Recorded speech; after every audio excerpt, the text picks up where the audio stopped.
Hey folks, I'm JC from One Shot Adventures, and today I'm going to talk about a topic that comes up a lot when I talk to other game masters, which is how do you convince your players to try something new? As GMs, we've all been there. Like maybe you've been running a game for a few months and are in the middle of a pretty good story point, but you just suddenly crave just doing something different. Or maybe your campaign has come off the rails a little bit and you're not really sure how to take it and you just need some time to think. Or maybe that you just picked up a hot new game system and you really want to give it a go, or you got inspired by a new idea for a campaign setting. This is all a normal part of being creative, which if you're running an RPG, you're most definitely creative. But change isn't always easy. Your players are attached to their characters, they're familiar with the game system that you've been using and probably like it, and there's, I'm sure, some in-game event that your players are looking forward to, like a big showdown with the evil cult leader that has hounded the PCs for months. So all of that is friction against making a change. And a lot of GMs I talk to are even afraid to do it or bring it up, because they think their players are going to get mad or might just outright refuse their new idea. Well, I've had a lot of luck trying new things and convincing my players to do it. In the last couple of years, I've played Call of Cthulhu, a pretty big GURPS fantasy campaign, the Warhammer Enemy Within game, Dungeon Crawl Classics, Traveler's Drynax campaign, Vassin, and even some Deadlands adventures, and plus a lot of one-shots along the way. And that kind of variety is really fun and awesome and keeps me fresh as a GM, not to mention gives me a lot of material for this channel. Because as a GM, it is so vitally critical that you keep yourself fresh.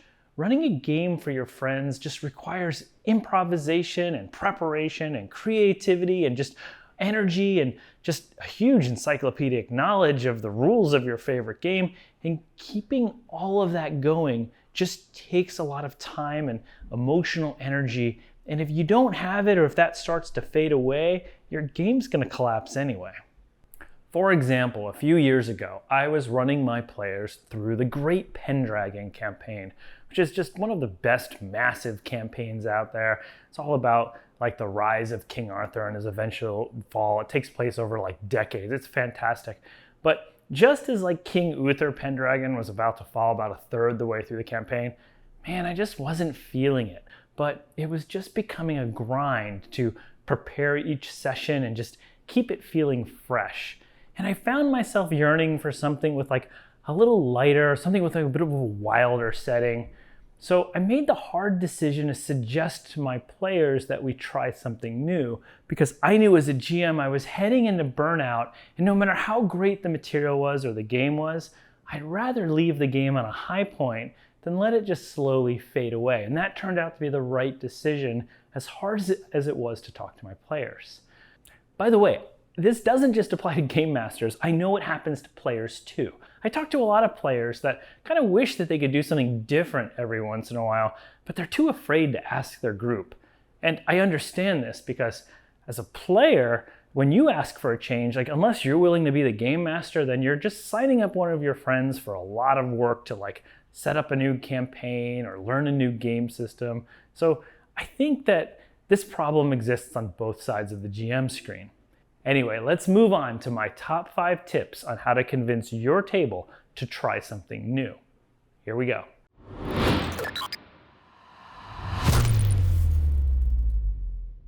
It's amazing to me how many GMs forget this one. Tell your players why you want to try something new. Most people are actually really reasonable, and your players will be way more understanding if you actually give them the reason why you want to change. Don't just tell them like, hey, I really want to try Blades in the Dark. Just tell them, hey, you know, I'm kind of burned out on our D&D campaign. It's just taking a lot of prep each week to prepare challenges for high-level characters, and I just really need a break from something that requires such heavy prep. Do you mind if we try playing Blades in the Dark for a couple of weeks? Most gamers will totally understand that and go, yeah, that seems reasonable. or just tell your players why you're inspired to try something new.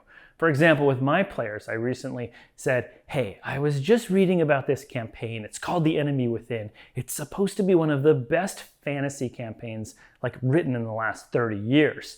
And I think as role players, we need to put that on our bucket list. What do you say we try it? I, Castor Liberon, am intrigued and would totally play in that game. That worked really well.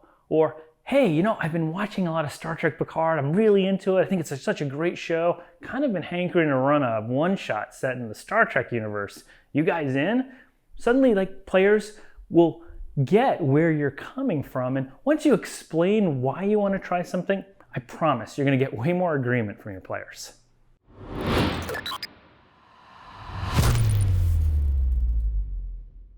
Always tell your players how long they're signing up for something new. If you tell your players yeah, Pathfinder game's fun, but I really want to try modern horror, they may look at you with hesitancy because they don't know what they're signing up for. Keep your suggestion constrained and really specific. Ask for 1 or 2 sessions max at first. For example, you could say hey, I've been wanting to try modern horror with Call of Cthulhu, and I've got this adventure. It's called Deadlight. It shouldn't take more than 1 night to finish, if you even survive that long. They always think they can survive Deadlight.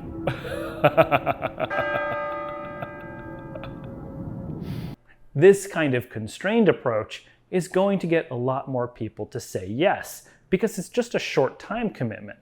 And then, if that game is awesome, your players will naturally want to play more and more of it. You won't even have to ask.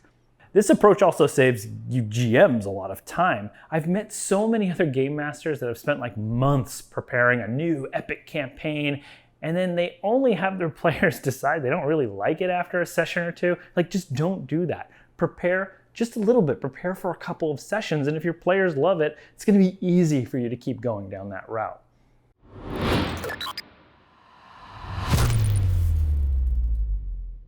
This one's going to be a little bit more controversial, but I'm going to say it anyway. Don't pick new games that require deep knowledge of a specific setting or are just radically different mechanically from what your players are used to. And definitely try to avoid games that do both of those things. I made that mistake once where a few years ago I was running a regular GURPS fantasy campaign, and I had just picked up the Fading Suns RPG, which is this hard science fiction setting that has a fantastic backstory about these noble houses, guilds, and a monolithic church as the universe is mysteriously dying. It was really cool, but it was just way too much for my players. I was selling them on a new genre, science fiction, a new game mechanics that were pretty different from the GURPS mechanics they were used to, and a setting that was really tough to explain unless the players themselves bought the book or did a lot of research on it, or they signed up for a long-term continuing campaign. And don't forget, as a GM, I was new at all of this. I'd never GM Fading Suns before. It was a new setting to me. I wasn't familiar either, and it was a total disaster. Okay, so let me repeat this back to you. I'm a guild merchant captain fighting over a jump gate that's secretly controlled by the Church of the Celestial Sun, and that's bad because they don't like me because I'm a psionicist. And what dice do I use again? Again, this isn't saying anything bad about Fading Suns. It's really a wonderful setting, but it was just too much of a jump for my group at the time, who just weren't as bought into it as I was. But a few weeks later, I actually talked them into playing Vampire, and that was so much easier because, well, one, everybody kind of gets being a vampire, even if you don't understand all the rich backstory of the World of Darkness and its setting, and it had a GURPS version, so my players didn't really have to learn new rules. So what I'm saying is pick things that are going to be more naturally familiar to your players, and it'll go a lot more easily.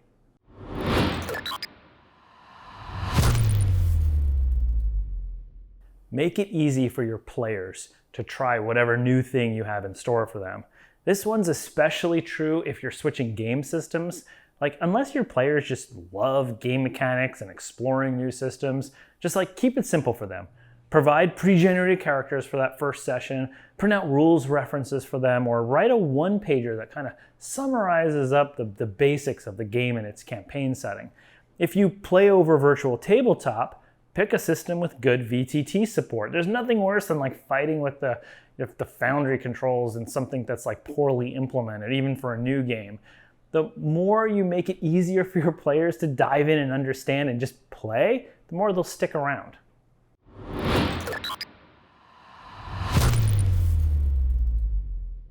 Okay, this last one's going to seem obvious, but it's not as obvious as you think.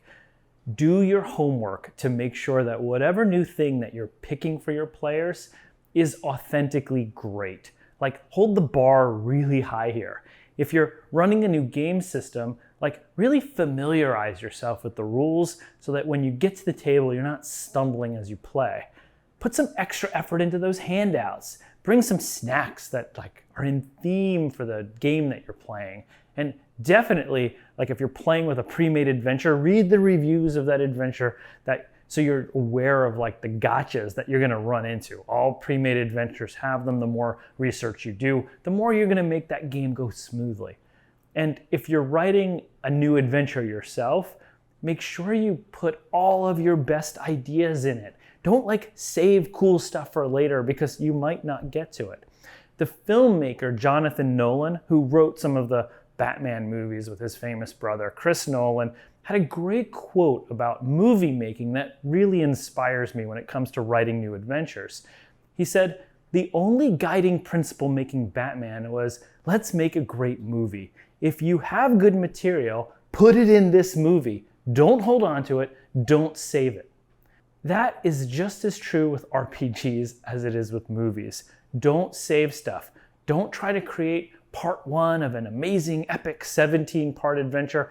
Put it all in that next session to make sure it's great. A few years ago, I was in the mood to run an Al-Qadim Arabian Nights-like adventure. That's this old TSR setting. And I was tempted not to use all the cool stuff from the setting that I really liked in that first adventure, but I said screw it, and I threw in genies and desert giants and wondrous artifacts and giant rocks flying in from the sky, everything I put that captured that setting in that adventure, and it really, really worked, and my players loved it, and they got a feel for what I was going after, and that turned into a short campaign. So just don't save stuff, hold the bar high, make it great. Okay, so I hope that all of my tips will really help you find something new for your table. There are so many great settings and RPGs and systems and adventures in our hobby. Go find some of them and give it a try. Let me know how it goes. If you found this video helpful and you want to see more GM tips like this, don't forget to like and subscribe. And if you've managed to convince your table to try something new, maybe even something crazy, let me know what your tricks were to convince them. Just throw it in the comments below. Has anybody else noticed that man looks a lot like me, Castor Liberung? Until next time, I'm JC, and just remember, if you're one of my players who didn't get to the death of Uther Pendragon in the Pendragon campaign, I'm really sorry, but you can go read about it. It's all there in the books. You can go see what happened.